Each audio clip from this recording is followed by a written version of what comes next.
नमस्कार दोस्तों, good morning. सभी लोगों को मेरा बहुत बहुत सादर प्रणाम। आज हम थोड़ा सा इन्वेस्टमेंट के बारे में बात करते हैं। देखिए, व्यक्ति दो शब्दों को कॉमन तरीके से इस्तेमाल करता है, एक तो इन्वेस्टमेंट और दूसरा सेविंग। एक्चुअल में इन दोनों ही शब्दों में बहुत बड़ा अंतर है। इसको समझने के लिए जानिए कि इन्वेस्टमेंट क्या है और सेविंग क्या है।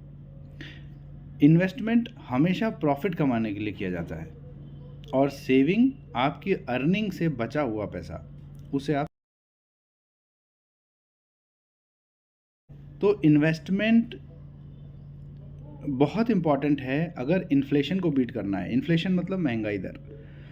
कहीं ना कहीं हम सेविंग करके खुश ज़रूर हो जाते हैं कि हमने इतनी बचत कर ली, लेकिन वो बचत किसी काम की नहीं रहती अगर वो महंगाई दर को बीट ना करे। आपने आज जो पैसा बचाया है अपनी इनकम से, वो आज से 5 साल 10 साल बाद उसी पैसे की परचेजिंग पावर आज क्या है और आज से 5 साल 10 साल बाद कितनी होगी। क्या वो purchasing power as compared to inflation बढ़ रही है या नहीं? अगर बढ़ रही है तो बहुत बढ़िया, अगर नहीं बढ़ रही है तो चिंता कीजिए कि जो पैसा आज आपने बचत किया है, सेविंग किया है, अपने सारे खर्चे निकालने के बाद जो पैसा बचता है वो सेविंग है। तो वो जो सेविंग आज की है और उसकी जो परचेजिंग पावर आज है, वही परचेजिंग पावर क्या आज से 10 साल बाद बनी रहेगी उस अमाउंट की जो आपने बचत किया है? ये सोचने वाला प्रश्न है। लगभग 99% प्रतिशत लोग, या हम इसे थोड़ा और ये कर लें कि 5% जागरूक हैं, तो फिर भी 95% लोग इस बात को नहीं जानते और जाने अनजाने बचत तो करते रहते हैं, लेकिन निवेश करे बगैर अपने जीवन को आगे चलाते हैं और कहीं ना कहीं फिर अपने जीवन की लॉन्ग टर्म नीड्स को पूरा नहीं कर पाते। देखिए, किसी भी व्यक्ति के जीवन में 3 तरीके की ज़रूरतें होती हैं। एक वेरी शॉर्ट टर्म नीड, एक होती है मिडिल टर्म नीड और एक है long term need. Long term need में बच्चों की पढ़ाई, शादी या कोई बड़ा कार्य हो सकता है, जैसे हाउस परचेजिंग। ये मिड टर्म नीड और लॉन्ग टर्म नीड में ही आता है।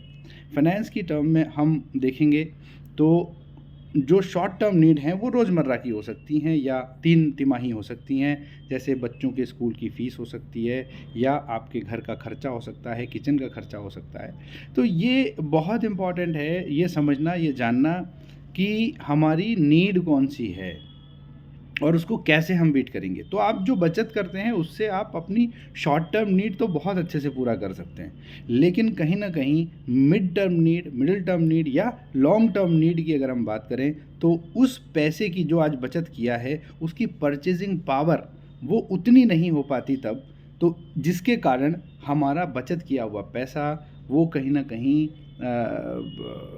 हमें निवेश करना होता है और सोच समझ करके निवेश करना होता है, प्रूडेंट निवेश करना होता है, जिससे कि हमारी जो पैसे की पावर है, जो आज है परचेजिंग पावर, वो बढ़ी हुई हमें फ्यूचर में मिलेगी, तो जिससे हम महंगाई दर को बीट कर पाएंगे और आप वो सारे लॉन्ग टर्म नीड को पूरा कर सकते हैं, चाहे वो आपका रिटायरमेंट प्लानिंग हो, चाहे बच्चों की शादी हो, बच्चों की पढ़ाई हो या और भी कोई बड़ी नीड लॉन्ग टर्म की हो सकती है।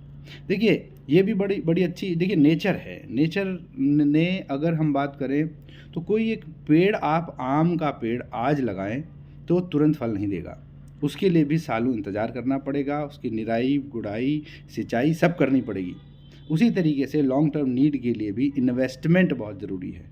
सेविंग कर लेना, सिर्फ बचत कर लेना, ये किसी भी समस्या का समाधान नहीं है। पहले सेविंग कर करके उस सेविंग किए हुए, बचत किए हुए पैसे को निवेश करना बहुत ज़रूरी है और निवेश भी प्रूडेंट होना चाहिए, समझदारी भरा होना चाहिए, ऐसा होना चाहिए जो कि आपके पैसे की परचेजिंग पावर को बढ़ा सके अपने आने वाले 10, 15, 20, 25, 30 साल के अंदर अंदर, तो जिससे आपका पैसा बढ़ेगा, ग्रोथ होगी और आप सुदृढ़, सफल और एक अच्छे जीवन की परिकल्पना कर सकते हैं और जी सकते हैं। तो इसके लिए आपको आज ही से विचार करना होगा। और यदि आपको कोई सलाह की रिक्वायरमेंट होगी, अगर निवेश किस तरीके से करना है, आपकी आज की वैल्यू कितनी है, आपकी फाइनेंशियल स्ट्रेंथ कितनी है और आप क्या-क्या कैसे-कैसे कर सकते हैं, इसके बारे में अगर आपको डिटेल जानकारी चाहिए रहेगी और आपको सलाह चाहिए रहेगी, तो आप अपना नंबर कमेंट बॉक्स में भेज दीजिएगा और मैं आपसे संपर्क करके आपको और डिटेल में आपसे चर्चा करूँगा। वो बहुत ही पर्सनलाइज़ होगा